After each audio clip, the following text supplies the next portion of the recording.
राधा वल्लभ श्री हरिवंश, राधा वल्लभ श्री हरिवंश। नारायणं नमस्कृत्यं नरं चैव नरोत्तमं देवी सरस्वती व्यासं ततो जयमुदीरये। राधा मेरी मातु है, पिता मेरे घनश्याम, इन दोनों के चरणों में मेरा कोटि कोटि प्रणाम। ओम श्री परमात्मने नमः। महर्षि वाल्मीकि और उनके रामायण आदि प्रतिपादित धर्म वस्तु दृष्टि से हमारा वर्तमान सारा धार्मिक तथा संस्कृत भाषा में प्राप्त आज का साहित्य वैशिष्ट अथवा पुराणों पर ही आधारित है, किंतु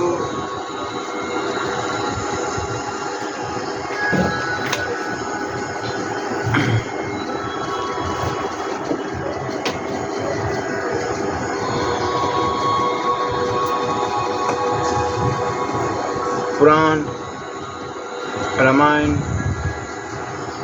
इसके पठ रामायणम व्यासम काव्य बीजम सनातनम से यह स्पष्ट सिद्ध है कि इन सभी पुराणों तथा शास्त्रों का भी बीज एकमात्र महर्षि वाल्मीकि कृत रामायण है। व्यास जी वस्तु महर्षि वाल्मीकि के ही पद चिन्हों पर चलते हुए सिद्ध होते हैं। महर्षि वाल्मीकि साक्षात तपोमूर्ति थे। सिकंद आदि पुराणों में भगवान व्यास द्वारा लिखित इनकी जीवनी कई बार प्राप्त होती है। इन्होंने सभी देवताओं की आराधना स्थापना की थी। इनके स्थापित कितने ही वाल्मीकिश्वर लंकादि की चर्चा पुराणों में है। अपने समय के अत्यंत अद्भुत विख्यात धर्मात्मा महर्षि थे। अपनी रामायण का इन्होंने तप शब्द से ही आरंभ किया है और इस ग्रंथ में धर्म की महिमा अद्भुत रूप से स्थापित की है। यहाँ उनमें से थोड़े से उदाहरण प्रस्तुत किए जा रहे हैं।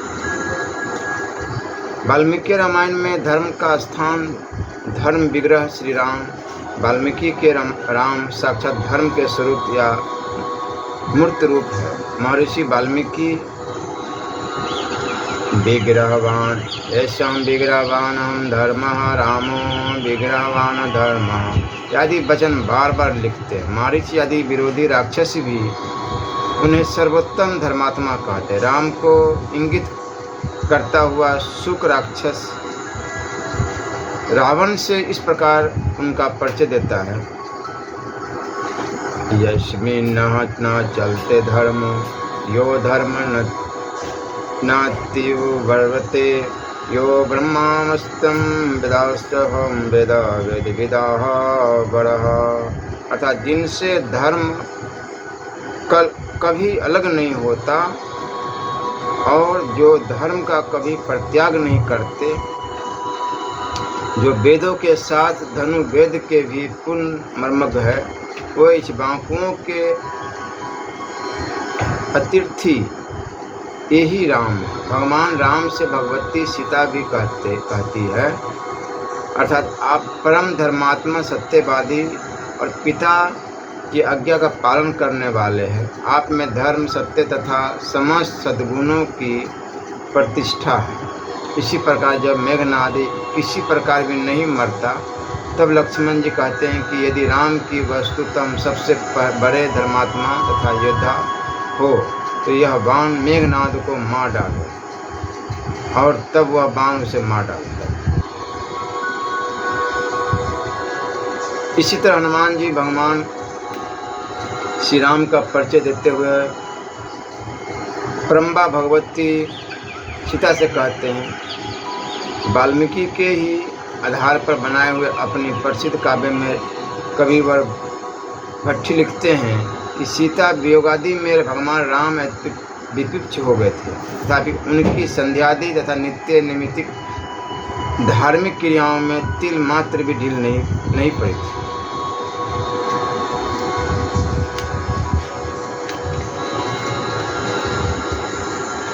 यद्यपि वाल्मीकि रामायण में धर्म महिमा के वचन ही अधिकांश दिखते हैं, तथापि यहाँ थोड़े से ही वचन उदाहरण के लिए सानुवाद किए जा रहे हैं। भगवान श्री राम अयोध्या कांड के 21वें अध्याय में लक्ष्मण जी को समझाते हुए कह रहे हैं, धर्मो हि परमो लोके धर्मे सत्यम प्रतिष्ठितम धर्म संचित्ते मपेतम पितुवचन उत्तमम।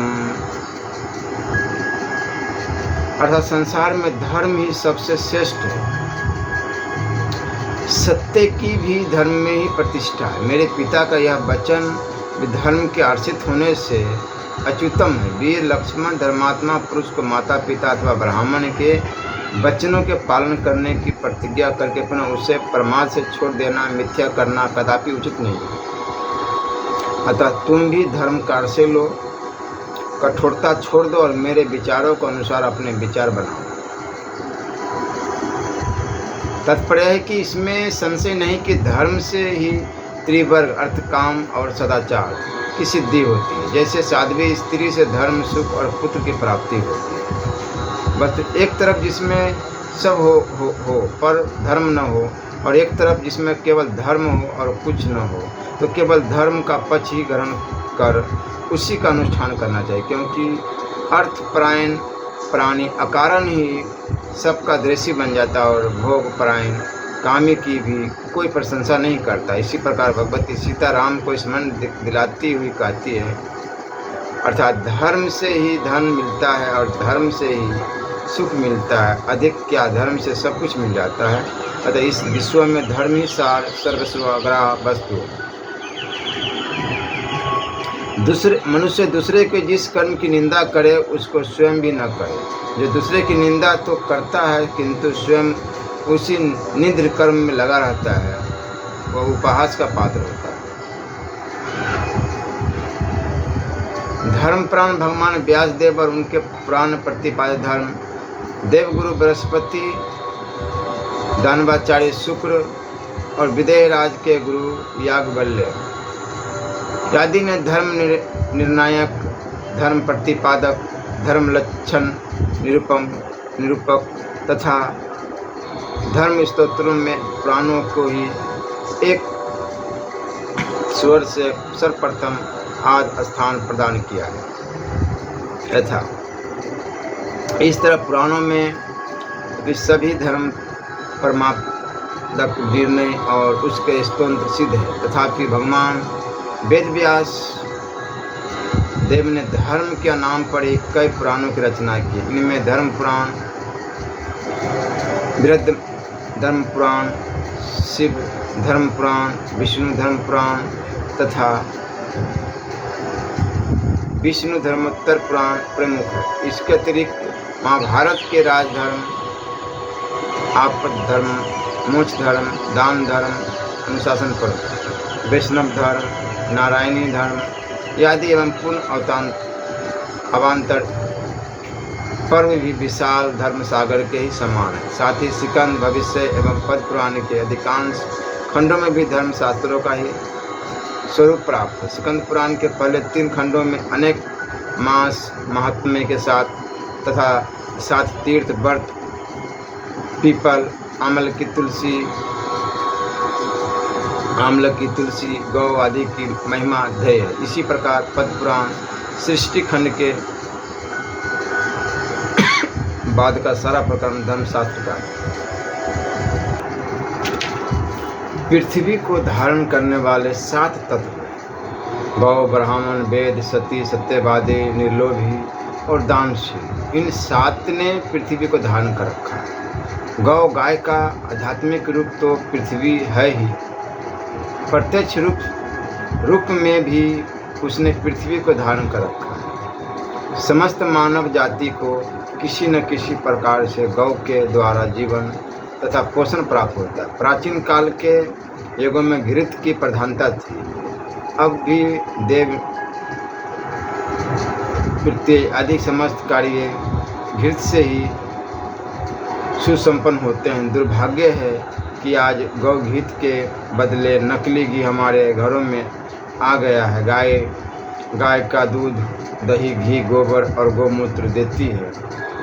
उसके बछड़े बैल बनकर सब प्रकार के अन्न, कपास, सन, तिलहन आदि उत्पन्न करते हैं। दुख की बात है कि हमारी जीवन स्वरूपा वह गौ आज गौरक्षक भारतवर्ष में प्रतिदिन हजारों की संख्या में कट रही है। विप्र, पता नहीं किस अतीत काल से ब्राह्मण ने त्याग में जीवन बिताकर विद्योपार्जन तथा विद्या वितरण का महान कार्य आरंभ किया था, जो किसी न किसी रूप में अब तक चल रहा है। ब्राह्मण ने पृथ्वी के लोगों को ज्ञान का प्रकाश दान न दिया होता तो वह सर्वथा अज्ञान अंधकार में पड़ा रहता। परमात्मा के यथार्थ ज्ञान या ज्ञान कराने वाले ईश्वरीय वचनों का नाम वेद है। यह वेद अनादि है। वेद में समस्त ज्ञान भरा पड़ा है। इतिहास पुराणादि भी उसी के अनुवाद है। समस्त कर्म, प्रवृत्तियाँ, संस्कार, ज्योतिष आदि सभी का उद्गम स्थान वेद है। वस्तु गौ, विप्र और वेद ये तीनों ही एक दूसरे में अनिश्चययुक्त है। सती स्त्रियाँ पृथ्वी की ढूंढ स्तंभ रूपा है। सतियों के त्याग, तेज प्रताप से मानव को बड़ा विलक्षण सात्विक बल मिलता है और अब भी मिल रहा है। सती की स्मृति ही पुण्यदायिनी है। सतियों की पवित्र संतान से ही लोक का संरक्षण, अभ्युदय तथा पुण्य जीवन होता है। सत्यवादी जगत का सारा व्यवहार सत्य पर ही आधारित है। झूठ बोलने वाले भी सत्य की महिमा स्वीकार करते हैं। सत्य भगवान का स्वरूप है। इस सत्य को स्वीकार करके सत्य भाषण परायण पुरुष जगत के मानवों के सामने एक महान आदर्श ही नहीं रखते, जीवन को सरल, शुद्ध तथा शक्तिशाली बनाने में सहायता भी करते हैं। झूठ भ्रमवश पनपता भले ही दिखे, अंत में विजय सत्य की होती है। सत्य तथा सत्यवादियों के द्वारा उपजाए हुए विश्वास पर ही जगत के व्यवहार टिके हैं। जब तक जगत में सत्यवादी मानवों का अस्तित्व बना रहेगा, चाहे वह थोड़े ही हो, तब तक जगत की स्थिति रहेगी। निर्लोभी, पाप का पाप लोभ है और लोभ के कारण ही विविध प्रकार के नए नए दुर्गुण, दोष तथा पाप उत्पन्न होते तथा परिणाम में महान संताप की प्राप्ति होती। चोरी, बेईमानी, चोर बाजारी, घूसखोरी, डकैती, ठगी, लूट, वस्तुओं में मिलावट आदि चरित्र को भ्रष्ट करने वाले सारे अपराधों का मूल लोभी है। लोभी मानव स्वयं सदा अशांत तथा दुखी रहता है और सबको दुखी बनाता है। वह पृथ्वी के सद्गुणों का उच्छेदक है। इसके विपरीत जो लोभहीन है, कोई सच्चा मानव समस्त दुर्गुणों, दोषों तथा पापों से स्वयं बचता तथा सबको बचाता हुआ मानवता का विकास, संरक्षक तथा संवर्धन करता है। इस प्रकार वह पृथ्वी को धारण करता। दानशील, सारी सुख शांति का मूल प्रेम है तथा प्रेम का मूल त्याग है। दान में त्याग की प्रधानता है। जो मानव अपने धन, विद्या, कुशलता, ज्ञान एवं अन्य साधन सामग्री का प्रार्थित उत्सर्ग दान करता है, वही दानशील है। ऐसा दानशील मानव लोभ, कृपणता, परिग्रह वृत्ति आदि का नाश करता है। लोगों में परस्पर सेवा, सहायता की भावना जागृत रहता है। दान से वस्तुत पवित्र सर्जन तथा निर्माण का कार्य संपन्न होता है। देने की प्रवृत्ति जगत में बढ़ती है, उदारता का विस्तार होता है। इस प्रकार दानशील पुरुष पृथ्वी को धारण करता है। अतएव इस साध के द्वारा ही पृथ्वी विधृत है, निरालंब अंतरिक्ष में टिकी है। शास्त्रों के अनुसार चलने पर ही कल्याण होता है।